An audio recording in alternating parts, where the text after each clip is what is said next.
Caramba, que OLL é essa? Deixa eu ver, ó, parece um raio. Tem um bloco aqui, um bloco aqui. Tinha certeza que eu sabia essa OLL aqui. Não é possível que eu esqueci. Pensa comigo. Se eu aprendi essa OLL uma vez, tá fixo na minha memória. Eu não tenho que esquecer nunca mais. Pensa, pensa, pensa. Eu acho que é essa. Ah, beleza, lembrei. Você por acaso já passou por essa situação? Ou pior, já tentou executar uma OLL que você já aprendeu, mas esse algoritmo simplesmente está perdido em algum lugar da sua memória e você não consegue se recordar na hora que você pretende executar? Então, assista esse vídeo que vai ser uma reflexão minha sobre como que os seres humanos adquirem memórias de longo prazo. Eu sou o Henrique Marinho, criador aqui do canal Universo do Cubo, e já faz um bom tempo que eu estou tentando aprender todos os 119 casos do método Friedrich. Só que eu estou tendo algumas dificuldades. Primeiro, porque eu aprendo em um ritmo lento. Segundo, que às vezes eu aprendo uma OLL ou um F2L, um PLL, e quando eu estou no meio de uma solve, que eu vou tentar executar essa PLL, essa OLL, etc., parece que eu não consigo puxar o algoritmo da minha memória de longo prazo para executar, mesmo já tendo executado determinado algoritmo várias vezes antes. Acredito que não sou só eu que tenho esse problema de esquecimento de algoritmos, então eu vou fazer esse vídeo para ajudar outras pessoas que possam estar passando pela mesma situação. Já vou adiantar que eu acho que esse vai ser o vídeo mais viajado aqui do canal, mas assiste até o final para ver se você concorda com o que eu vou dizer. Vamos começar do começo então. Nós, Homo sapiens, estamos aqui, no nosso mundo. Isso daqui era para ser o Brasil. E o nosso mundo é um local de muito conhecimento. Entre esses conhecimentos temos OLL, PLL, F2L, etc. Deixa eu pensar aqui, como que eu posso representar esse tal conhecimento? Já sei, uma lâmpada.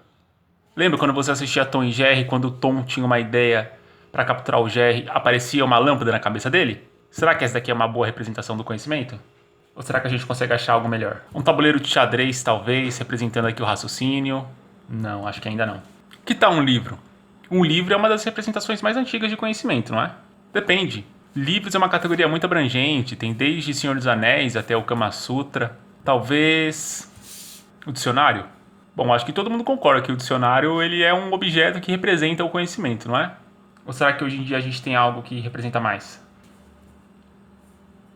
Bom, pode ser que esse site aqui seja o ápice do conhecimento humano, mas eu vou fazer jus aqui ao nome do canal e eu vou usar outro objeto. Óbvio que eu ia usar um cubo mágico, né? Então vamos voltar aqui à minha viagem. Nós estamos aqui no mundo, e o mundo é um local de muito conhecimento. Dentre esses conhecimentos, diversos algoritmos para se resolver o cubo mágico. Então, o conceito é simples. Basta nós pegarmos esse conhecimento, aqui no caso a PLLT, e colocarmos dentro da nossa memória. O conceito é simples. Só você executar uma sequência de letras, cada letra representa um movimento, e essa sequência de letras vai entrando em algum local do seu cérebro. Então, pera lá. Se essa sequência de letras entra em algum local do meu cérebro, chamado memória, como é possível esquecer essa sequência quando eu estou no meio de uma solve? Por vários motivos. O primeiro é que a absorção de conhecimento do mundo para a nossa memória não funciona desse método. O conhecimento está aqui e ele é transferido para o seu cérebro desse jeito, em um local chamado memória, e vai ficar aqui para sempre. Quem dera se fosse tão simples assim. A sua memória não é um pedaço de papel em branco que você pode vir depositando coisas aqui e essas coisas vão ficar aqui para sempre. Até porque não existe um local do cérebro chamado memória. Então eu vou tentar desmembrar aqui essa memória em dois papéis mais realistas. A memória de curto prazo e a memória de longo prazo. E, mais uma vez, a memória humana não é tão simples assim de você conseguir dividir em duas caixinhas. Eu vou tomar uma liberdade poética aqui de dividir então a nossa memória nessas duas categorias, só para eu conseguir fazer o vídeo. Então vamos lá retomar o raciocínio. O conhecimento, no caso aqui as PLLs, estão no nosso mundo. Conforme você vai executando aqui as sequências, você está forçando o algoritmo a entrar aqui na sua memória de curto prazo. Por exemplo, essa PLL que eu acabei de executar, PLLT. Se é um algoritmo que você está vendo pela primeira vez, esse algoritmo ele não vem direto para cá. Você não consegue levar um conhecimento aqui do mundo direto para sua memória de longo prazo. O que você consegue fazer é colocar aqui nessa caixinha menor de curto prazo. Então vamos lá, vamos supor que no mesmo dia você tente aprender outro algoritmo, aqui no caso a PLLH. Você está forçando mais um algoritmo aqui a entrar na sua memória de curto prazo. E você fica lá então há 1000 anos. PLLH, PLLT, PLLH, PLLT, PLLH, PLLT. Você está forçando esse conhecimento a entrar aqui na sua memória de curto prazo, curto prazo, curto prazo, curto prazo. Beleza. Então, nesse dia você está satisfeito, você aprendeu essas duas PLLs, você aprendeu. Chega no final do dia, você está cansado e você vai dormir. E é justamente aqui que a mágica acontece. Enquanto você está dormindo, você tem a leve impressão que tanto o seu corpo quanto o seu cérebro estão descansando. Mas na prática não é bem assim. Enquanto você está dormindo, aqui as engrenagens do seu cérebro estão trabalhando. O subconsciente do seu cérebro está fazendo uma espécie de limpeza aqui da memória de curto prazo. Ele vai selecionar o que ele acha que é útil e vai fixar aqui na sua memória de longo prazo. E o que ele não achar tão útil assim, ele simplesmente vai descartar. Essa limpeza vai jogar esse conhecimento, no caso esse algoritmo, em um local que eu vou chamar de limbo. E quem dera que o limbo também fosse uma caixinha que fica em um local específico aqui do cérebro. Para ser mais realista, o que acontece aqui no meu caso, eu acredito que o meu limbo esteja dentro da minha memória de longo prazo. E para ser mais realista ainda, a sua memória de longo prazo ela não está vazia desse jeito.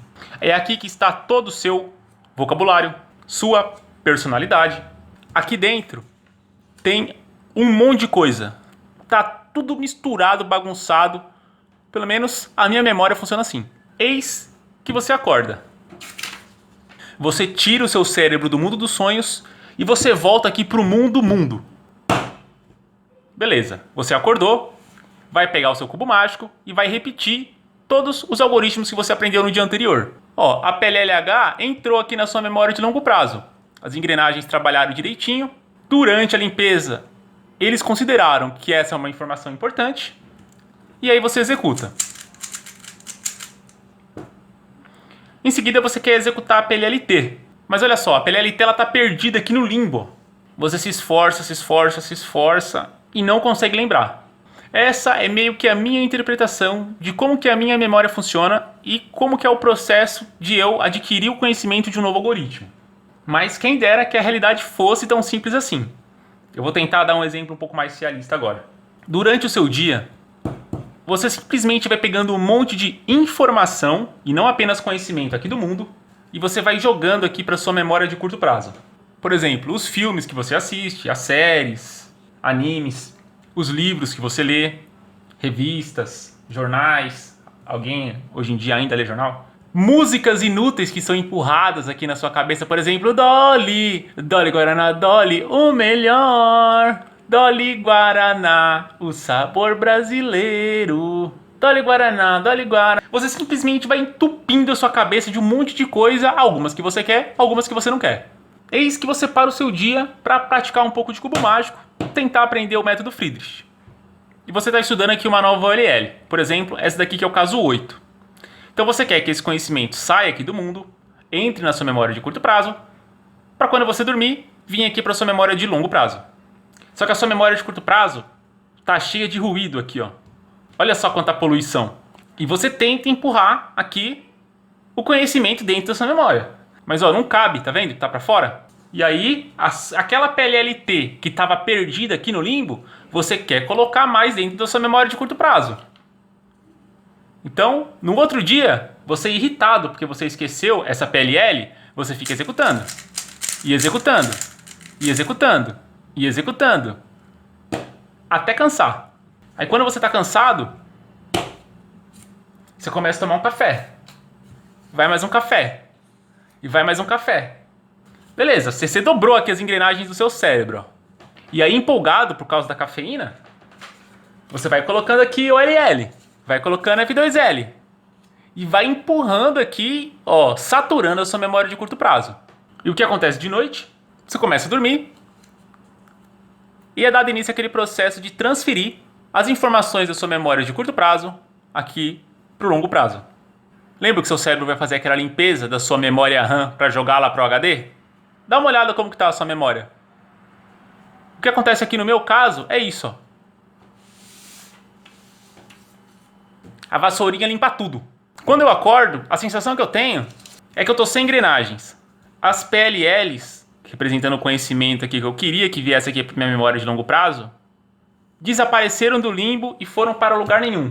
E o que vai se fixar aqui na minha memória de longo prazo? Só ruído. Aí você pega o cubo, embaralha de forma aleatória e começa a resolver. E cai aqui exatamente nesse caso que eu dei o exemplo no começo do vídeo. Isso daqui não é uma frigideira não, tá? Isso daqui é uma lupa. Então você tá procurando aqui onde que tá a bendita dessa OLL para você executar. Você procura aqui na sua memória de curto prazo, você procura no limbo, você tenta procurar em todos os lugares possíveis e inimagináveis. Você não encontra e você simplesmente não aprendeu de fato esse algoritmo. Então, o que funciona de fato para me ajudar a aprender novos algoritmos? Não sei se você vai concordar comigo, mas, na minha opinião, o que funciona? Eu aprender, no máximo, um algoritmo a cada 2 dias. Eu fico executando determinado algoritmo, no caso aqui é a PLLT. Tentando fazer esse algoritmo fixar aqui na minha memória de curto prazo. Enquanto eu estou dormindo, eu tento forçar meu cérebro a fazer uma cópia dessa PLLT aqui na memória de curto prazo para de longo prazo. E quando eu estiver acordado, no outro dia eu tento executar a mesma PLL e fazer uma cópia aqui na minha memória de curto prazo. Simplesmente a repetição é a chave do aprendizado. Beleza? Então no primeiro dia eu aprendo, no segundo eu tento fazer o caminho inverso. Isso no subconsciente. Então quando chegar no terceiro dia, tanto eu dormindo quanto eu acordado, determinado algoritmo tem que estar aqui nos 2 locais. A ponto de, no meio de uma solve, eu conseguir trazer um algoritmo da minha memória de longo prazo, aqui para de curto prazo, e executar meio que automático, sem pensar, apenas reconhecendo aqui o padrão. Se por acaso eu tentar executar determinado algoritmo e não lembrar de forma alguma, eu não tento seguir para o próximo. Eu paro e vou tentar, de todas as formas possíveis e imagináveis, fixar esse algoritmo na minha memória de longo prazo. Se eu não fixar esse, não adianta eu tentar aprender o outro, que provavelmente eu também vou esquecer, e o outro eu vou esquecer, e o outro eu vou esquecer. E aí passa uma semana e um mês, simplesmente parece que eu não tenho progresso. E um pouquinho de café ajuda? Ajuda.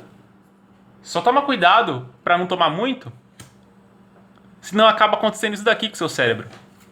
E isso, e isso, e isso. E agora eu quero saber de você. Qual é o seu método para aprender novos algoritmos? Se por acaso você já aprendeu todos os 119 casos do método Fried, me diz aí se por acaso você alterou o seu método de aprendizado para aprender os casos de ZBLL, ou se você não acha isso necessário. Uma outra coisa que eu queria saber é se, na sua opinião, o método para aprender um algoritmo do Square é o mesmo para aprender aqui de um 3x3 convencional. Enfim, eu tenho uma série de perguntas aí para fazer para você. Se por acaso você tiver interesse em responder, vamos aí levantar esse debate, beleza? Muito obrigado então por ter assistido o vídeo até aqui e até a próxima. Cara, vai por mim. Tentar aprender vários algoritmos de uma vez no mesmo dia é a mesma coisa de eu tentar enfiar aqui várias bolinhas de gude. Não tem como, cara. Olha só esse furinho. Você pode tentar colocar 10 bolinhas de gude aqui dentro, vai entrar uma só de cada vez. Cara, aprende um algoritmo de cada vez, não tenha pressa.